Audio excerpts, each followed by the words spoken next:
할렐루야. 예수님 사망 권세를 이기시고 부활하셨습니다. 이 세상에 어떠한 종교, 어떠한 위대한 사람도 다른 것은 몰라도 죽음의 문제를 해결하신 분은 예수 그리스도 이외에 어떤 누구도 죽음의 문제를 해결하지 못했고 어떤 누구도 죽음을 이기지 못하였습니다. 유교의 공자는 73세에 죽어서 중국 청평양에 무덤을 남겼습니다. 불교의 석가모니는 80세에 죽어서 인도 참수 서당에 그 무덤을 남겨놓았습니다. 이슬람의 마호멧은 63세에 죽어서 아라비아 메카에 웅대한 무덤을 남겼습니다. 죽음이라고 하는 것은 인간의 모든 것을 다 빼앗아 가는 겁니다. 수많은 피조물 가운데서 죽음이라고 하는 것을 미리 예상하고 미리 알고 살아가는 것은 인간밖에 없습니다.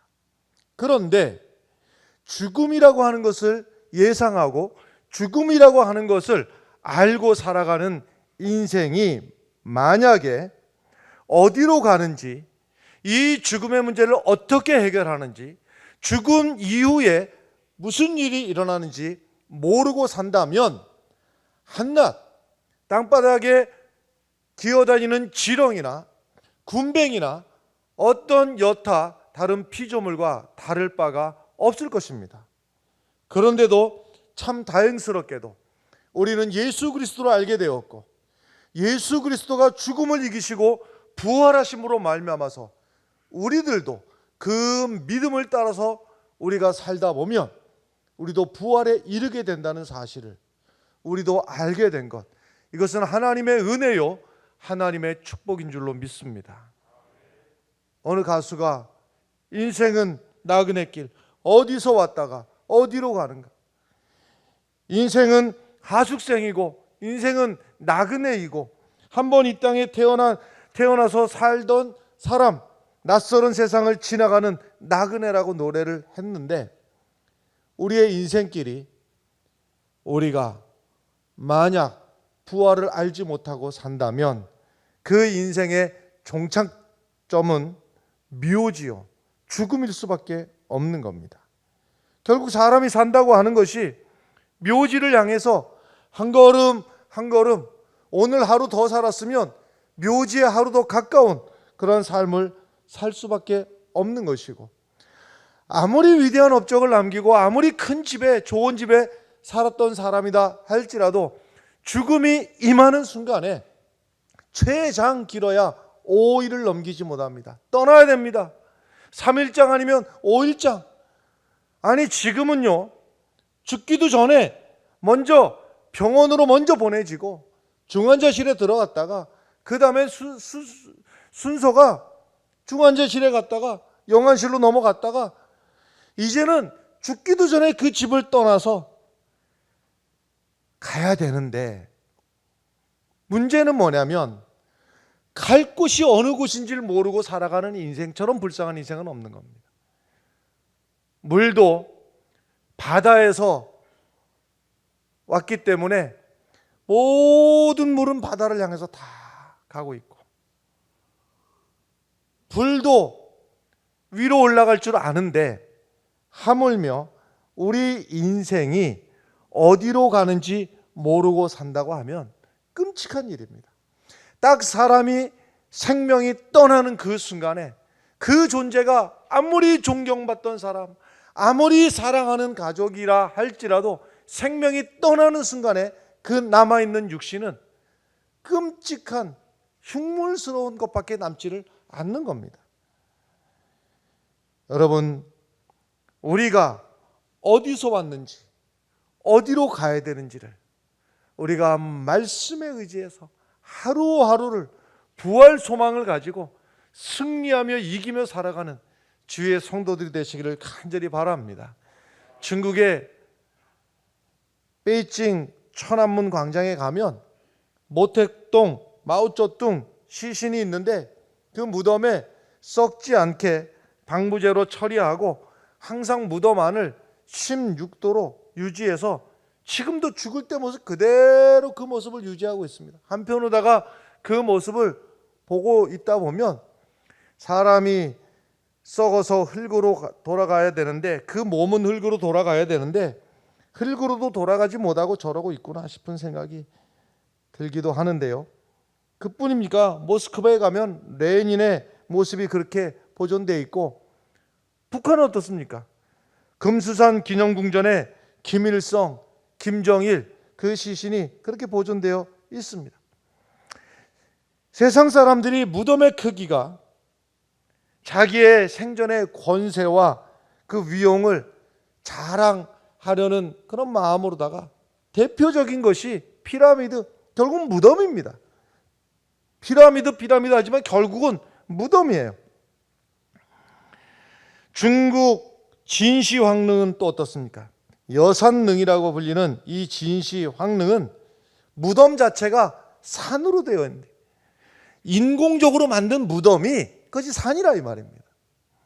그래서 밑에서부터 그 무덤 위에까지를 올라가는 데만 해도 건강한 성인이 15분을 헉헉거리고 올라가야지 올라가는 것이 그 사람의 무덤인데, 피라미드를 만들어 놓든 산을 만들어 놓든 사람이 죽었으면 그것으로 끝이지 거기에 무슨 소망이 있고 거기에 무슨 대단함이 있겠느냐 하는 것입니다.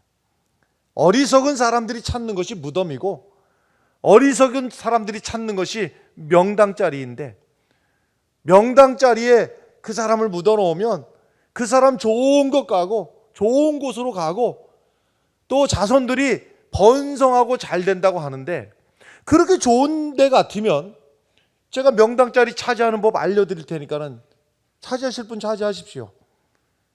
길을 가다가 어디가 명당자리다 하면 삽을 들고 파십시오.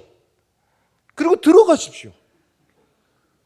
그러면 좋은 곳 간다 하니까 그렇게 좋은 곳을 가시든지, 그렇게 해서 자녀손들이 흥하고 잘 된다 하니까 자녀손들 흥하고 잘 되게 해주시든지, 명당자리가 소망이 되는 게 아니고 무덤의 크기가 내게 의지가 되는 것이 아니라 예수의 부활이 소망이요, 예수의 부활이 능력이라는 사실을 믿으시기를 바랍니다.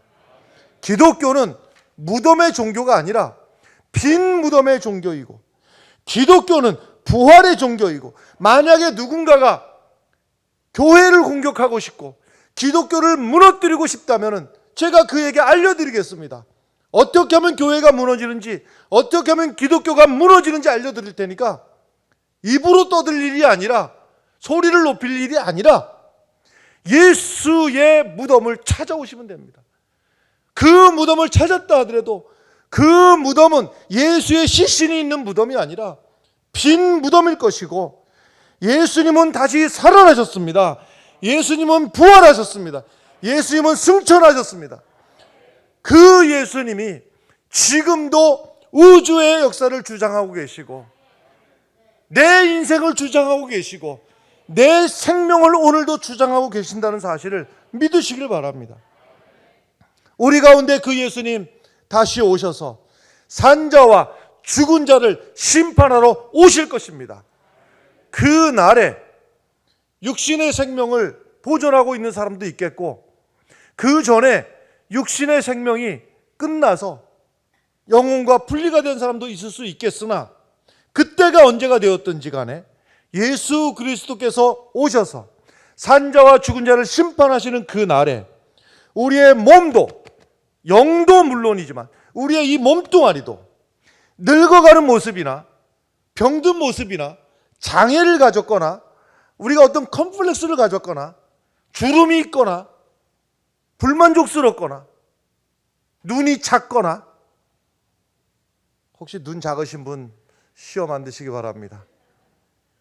어떠한 불만도 없는 온전한 모습으로 그 날에, 산자와 죽은 자를 심판하시는 그 날에, 어떤 이는 영원한 멸망으로 심판받을 그 날에 예수의 부활을 믿는 여러분과 저는 온전한 모습으로 부활할 줄로 믿습니다. 예수님의 부활은 어떠한 비유를 옆에다가 갖다 붙여도 그 비유로 적합하지가 않습니다. 예수님의 부활은 어떻게 설명을 하려고 해도 그 설명으로 할 수가 없습니다. 미안합니다. 그러나 사실입니다. 역사적인 사실입니다. 예수님의 부활하신 것은 본 사람이 수백 명이 넘고 그것을 기록하기를 성경에 400번 이상이 본 사람들의 증언과 함께 기록되어 있습니다. 저는 설명의 능력, 지적인 능력이 부족해서 지구가 둥글다고 하는데, 우주의 공중에 떠 있다고 하는데, 저는 그것을 여러분들에게 설명할 재간이 없습니다. 그러나 분명한 사실은 지구는 둥글고 오늘도 빙글빙글 돌아가고 있고 오늘도 태양 주위를 돌고 있는데, 그래서 내일 아침에는 또 동쪽에서 틀림없이 태양은 떠오를 터인데, 저는 그거를 설명할 재간이 없고 설득할 재간도 없습니다. 그러나 분명한 사실은 내일 아침에도 태양은 떠오를 것이고 지금도 지구는 회전하고 있다는 사실만큼은 분명한 사실입니다. 예수 그리스도의 부활, 설명으로 되는 것이 아니라 예수님이 부활하신 것은 역사적인 사실이고 이것은 부인할 수가 없는 진실입니다. 할렐루야. 프랑스의 유명한 사상가 어네스트 골트가 토마스 칼라일을 찾아와서 나는 멀지 않은 장래에 기독교를 대신하는 신성하고 새로운 종교를 내가 만들어야 되겠다. 칼라일이 대답하죠. 참 흥미있는 얘기를 하는데, 그러면 첫 번째, 네가 그렇게 하려면 이 우주 만물을 만든 하나님이라는 것을 너는 증명해 보여야 되고, 두 번째, 너는 인류의 죄의 문제를 다 대신해서 죽어야 되고, 세 번째, 너는 죽은 지 사흘 만에 부활하면 될 것이다. 인류의 어느 누구가, 어떤 종교가 예수의 부활을 흉내를 낼 수 있겠습니까? 모방을 할 수 있겠습니까? 오직 죽음의 권세를 해결하시고 사망 권세를 이기시고 부활하신 분은 예수 그리스도 한 분밖에 없다는 사실을 믿으시기 바랍니다.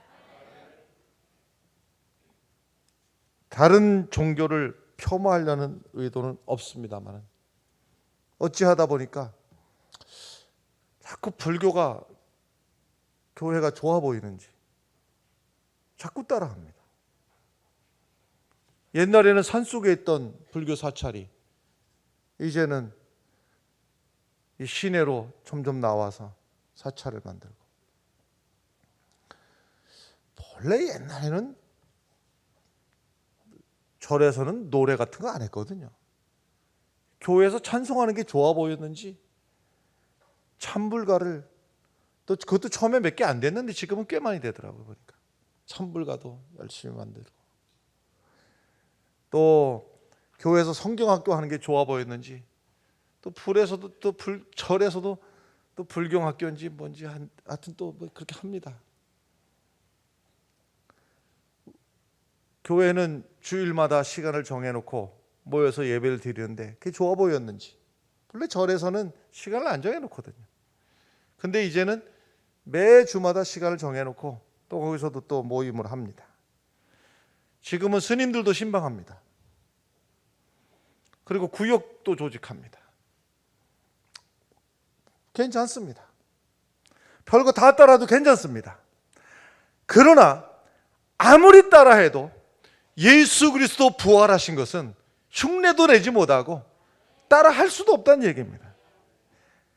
석가모니는 천지를 창조하지 않았습니다. 그는 죽음에 이르러서 무덤에 누워 있습니다.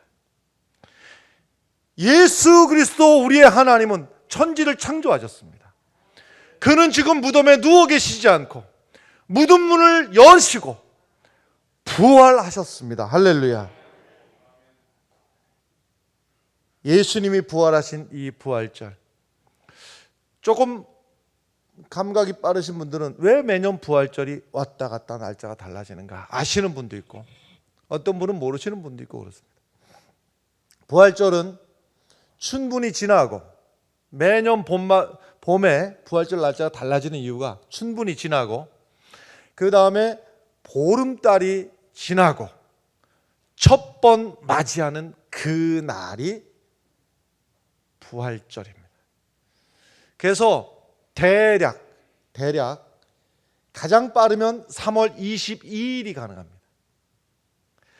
가장 늦으면 4월 21일까지 갑니다. 그래서 3월 22일과 4월 21일 사이에, 만일 그날이 춘분이고 그날이 보름이라면 3월 22일도 가능합니다. 부활절은. 그래서 3월 말부터 4월 말까지 이 사이에 부활절이 정해지게 되는데, 기독교의 복음을 우리가 교회에 와서 깨닫고 듣고 배우고 하는 것들이 꽤 여러 가지지 않습니까? 그 여러 가지 중에서 기독교의 복음 딱 두 가지로 정리를 하자면, 첫 번째, 예수 그리스도께서 우리의 죄를 지시고 십자가에서 죽으셨다는 사실입니다. 이게 첫 번째요. 두 번째, 기독교 복음의 핵심은 뭐냐면, 우리를 대신해서 죽으신 예수는 무덤에 계시지 않고 죽은 지 사흘 만에 부활하셨다는 사실입니다. 그래서 복음서 마태, 마가, 누가, 요한복음 다 합치면 89장, 그 가운데서 예수님의 그 공생의 그 긴 시간 동안을 기록을 해놓은 것이 복음서인데, 짧은 며칠 동안에 예수님 십자가를 지시고 예수님이 부활하셨다는 이 사실만, 요거만 기록을 하는 것이 복음서의 3분의 1쯤에 해당되는 29장 정도입니다. 그러니 복음서가 말하려고 하는 내용이 무엇인가? 그것은 바로 예수님이 우리를 대신해서 죽으셨다. 죽으신 예수님은 무덤에 계시지 않고 부활하셨다입니다. 할렐루야. 이것이 바로 복음입니다. 우리 한국 교회도 부활절과 참 뗄래야 뗄 수가 없는 것이, 마치 부활절이 우리 한국 교회 전체의 생일과 같은 날입니다. 우리 전체에게. 1885년 4월 5일 그날이 마침 부활절이었는데, 그 부활절 날 아침에 언더우드 목사님 가족과, 그리고 아펜젤러 목사님과, 이 두 분 다 선교사님이 다 목사님인데, 언더우드는 장로교 목사, 아펜젤러는 감리교 목사로서 이 두 분이 동시에 한국 땅에 복음을 들고 내렸던 날이 1885년 4월 5일 부활절 아침이었습니다. 그러니 우리 한국교회도, 전 세계도 마찬가지지만 특별히 더 감격적인 것이, 해마다 새 움이 돋는 봄날 이때가 되면 우리는 기쁨으로 부활절을 맞이하게 되는데, 그래서 마틴 루터는요, 하나님이 부활의 소식을 나뭇잎새에도 새겨 놓았고 저 꽃잎에도 새겨 놓았다고 그렇게 말을 했습니다. 여러분, 예수님이 부활하셨는데, 오늘 고린도전서 15장의 말씀에 보면 굉장히 긴 말씀입니다. 고린도전서 15장을 부활장이라고 이름을 이렇게 붙이는데 58절까지 길게 되어 있습니다. 바라건대요, 이 부활절을 맞이해 가지고 여러분 고린도전서 15장을 펼쳐 놓으시고 부활절 기념으로 이 말씀을 아주 집중해서 1절부터 마지막 절까지를 읽으시기 바라요. 그럴 때에 부활을 맞이한 여러분들에게 예수 그리스도의 부활의 밝은 빛이, 부활의 기쁨이, 부활의 능력이 그 말씀을 대하는 여러분들 심령에 차고 넘치는 그 엄청난 경험을 체험하게 될 것입니다, 여러분. 1절부터 11절까지가 예수 그리스도의 부활이라고 하는 것은 몇 사람이 지어낸 얘기가 아니고 많은 초대교회의 그 저자들과 이 성경을 남긴 저자들과 성도들이 직접 체험을 했고 부활의 경험이 그들의 삶을 바꾸어 놓았고 예수의 부활을 경험했던 사람들이 목숨 걸고 그것을 전한 것이 아니냐 하는 것이 1절부터 11절까지 기록이고, 그 다음에 12절부터 34절까지의 내용은 만약에 부활이 없다면 인생은 허무한 것이고 우리가 믿는 신앙도 헛되고 교회도 소용없고 우리가 전하는 복음도 소용없고 순교도 헛된 일이다.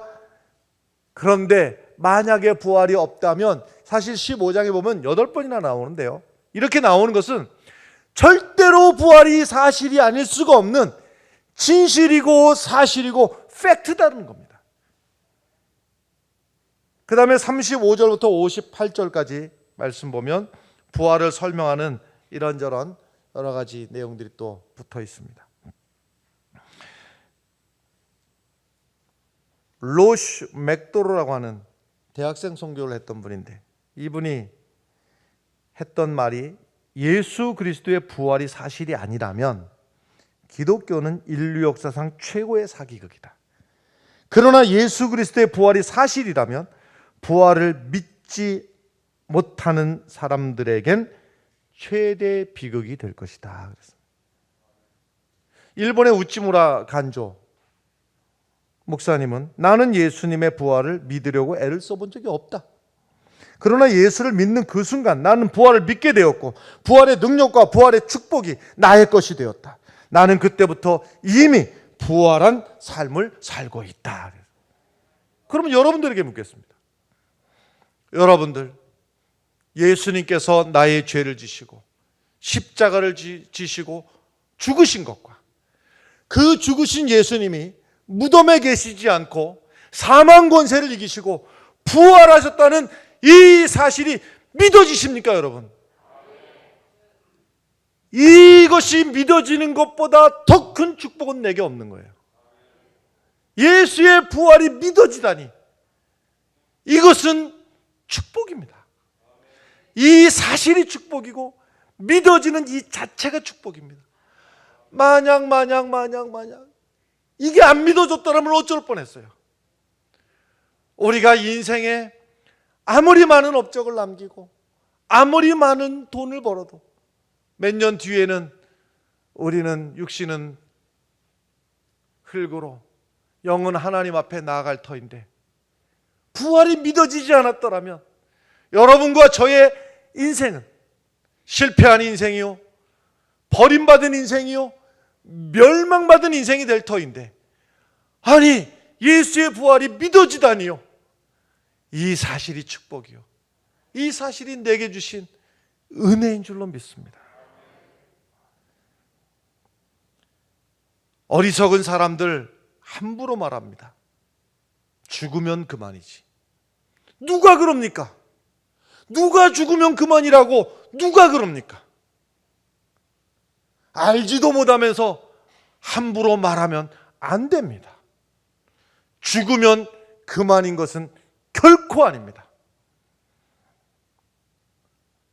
우리가 예수 그리스도 앞에 부활의 소망을 가지고 나아가는 위대한 인생들이 되시기를 간절히 바랍니다. 14절의 말씀을, 우리 몇 절 말씀을 쭉 한번 읽어보시겠습니다. 14절 함께 읽습니다. 그리스도께서 만일 다시 살아나지 못하셨으면 우리가 전파하는 것도 헛것이요 또 너희 믿음도 헛것이며, 그 다음에 15절 말씀도 계속 있습니다. 또 우리가 하나님의 거짓 증인으로 발견되리니 우리가 하나님이 그리스도를 다시 살리셨다고 증언했습니다. 만일 죽은 자가 다시 살아나는 일이 없으면 하나님이 그리스도를 다시 살리지 아니하셨으리라. 올해를 카운터를 예수님이 오신 해로부터 세워서 첫 번째 해, 두 번째 해, 2022년째 해를 살고 있습니다. 그래서 예수님이 오시고 나서부터 카운터를 한 것이 2022년이 되었고, 예수님이 오시기 전에는 예수님 오시기 1년 전, 예수님 오시기 2년 전 해서 BC라고 합니다. 예수님 오시기 전, before Christ. 예수님 오시기 전. 예수님 오신 다음부터는 아노 도미나이, 주의 해, 주님의 해를 우리가 살고 있는 거예요. 그래서 주님이 오시고 나서는 주님의 해를 1년 살고 2년 살고, 그래서 2022년을 우리가 살고 있는 겁니다. 역사는 히스토리라고 하지 않습니까? His, 그의, 스토리, 예수 그리스도의 이야기, 예수 그리스도의 역사가 1년, 2년, 2022년을 우리가 살고 있는 겁니다. 그런데 만약 그럴 가능성은 없지만, 만약 그리스도의 부활하신 것이 없었다면 인류는 2022년 동안 사기를 당하고 있는 겁니다. 속고 있는 겁니다. 어떤 사기가 2022년 동안을 유지가 되고 어떤 거짓말이 2022년 동안 유지가 되겠는가? 그럴 수가 없노라 하는 것을 고린도전서 15장은 만약 부활이 없다면 이라고 하는 역설적인 말로 설명을 하고 있는 것입니다. 예수님 부활하신 것은 사실이고, 예수님 부활하신 것은 역사이고, 본 사람이 있고, 지금도 부활하신 주님은 살아 계십니다. 17절 18절 말씀 읽습니다. 함께 읽습니다. 그리스도께서 다시 살아나신 일이 없으면 너희의 믿음도 헛되고 너희가 여전히 죄 가운데 있을 것이요 또한 그리스도 안에서 잠자는 자도 망하였으리라. 아멘. 예수의 부활이 없으면 망한 인생이고 버림받은 인생이에요. 19절 마지막 읽겠습니다. 만일 그리스도 안에서 우리가 바라는 것이 다만 이 생의 삶뿐이면 모든 사람 가운데 우리가 더욱 불쌍한 자이리라. 아멘. 어쩔 뻔했어요. 그런데 여러분, 예수님 부활하셨습니다.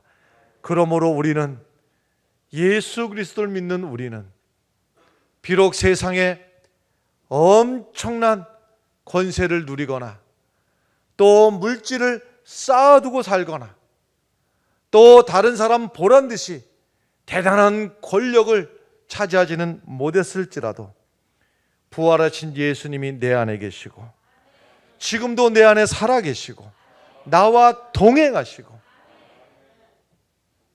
부활하신 주님과 함께 살아가는 여러분들이 인류의 역사상 가장 위대하고 가장 복된 분이신 것을 믿으시기를 바랍니다. 기도하겠습니다.